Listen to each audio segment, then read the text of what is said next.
सिर्फ 12वीं पास करने के बाद अगर आपको ऐसी कैरियर मिले जहां लोग आपको सलाम करें, लाखों की सैलरी मिले, सरकारी सुविधाएं मिले और देश की रक्षा करने का सम्मान मिले तो कैसा लगेगा।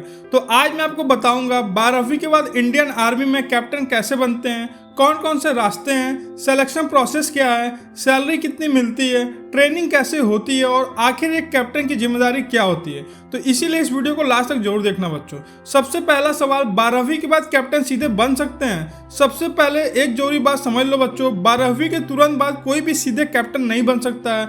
12वीं के बाद आप ऑफिसर एंट्री से आर्मी में शामिल होते हैं। ट्रेनिंग पूरे करने के बाद पहली रैंक लेफ्टिनेंट होती है और लगभग 2 साल की सेवा पूरी करने के बाद प्रमोशन होकर कैप्टन बनते हैं। तो 12वीं के बाद एंट्री के रास्ते, तो अगर आप पीसीएम यानी फिजिक्स, केमिस्ट्री, मैथ्स से 12वीं कर रहे हो तो आपके लिए 2 बड़े रास्ते हैं। पहला है एनडीए नेशनल डिफेंस एकेडमी, 12वीं पास या अपीयरिंग के लिए। उसके बाद यूपीएससी द्वारा परीक्षा होती है, रिटन एग्जाम, एसएसबी इंटरव्यू और मेडिकल टेस्ट, फिर एनडीए की ट्रेनिंग होती है और इसके बाद इंडियन मिलिट्री एकेडमी से कमीशन होता है बच्चों। और दूसरा रास्ता है टीईएस टेक्निकल एंट्री स्कीम।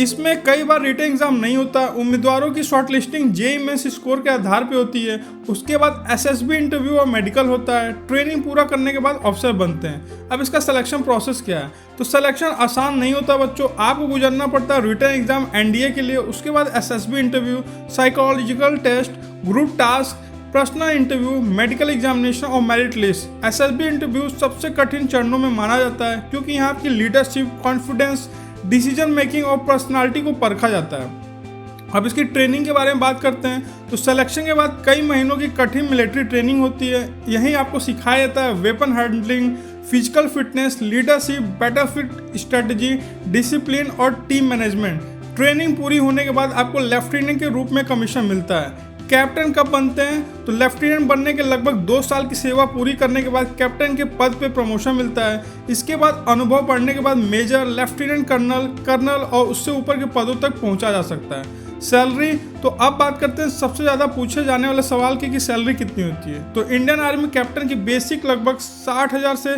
लेके 1,90,000 तक पे लेवल 10B के अकॉर्डिंग होती है। इसके अलावा कई अलाउंस भी मिलते हैं जैसे मिलिट्री सर्विस पे, dearness allowance, house rent allowance, transport allowance, high altitude field area allowance posting के अनुसार होता है। यानी कुल इन हैंड सैलरी पोस्टिंग और भत्तों के हिसाब से काफ़ी ज़्यादा बढ़ जाती है बच्चों। और इसके पावर और रिस्पॉन्सिबिलिटी को समझते हैं तो आर्मी कैप्टन की जिम्मेदारी बहुत बड़ी होती है।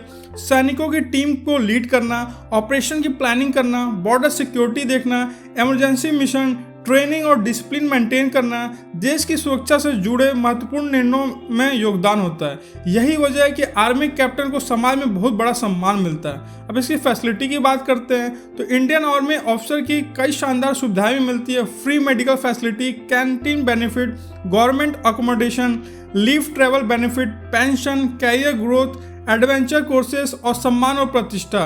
तो बच्चों, अगर आपका सपना है आर्मी ऑफिसर बनने का तो 12वीं के बाद सही तैयारी शुरू कर दीजिए। एनडीए या टीईएस जैसे रास्तों से आप ऑफिसर बन के लेफ्टिनेंट से कैप्टन और उसके आगे पदों तक पहुंच सकते हैं। और अगर आपको इंडियन आर्मी, नेवी, एयरफोर्स और 12वीं के बाद मिलने वाली हाई सैलरी सरकारी नौकरी की पूरी जानकारी चाहिए तो इस चैनल को अभी सब्सक्राइब कर रहे हैं। मिलते हैं नेक्स्ट वीडियो में, तब तक थैंक यू बच्चों।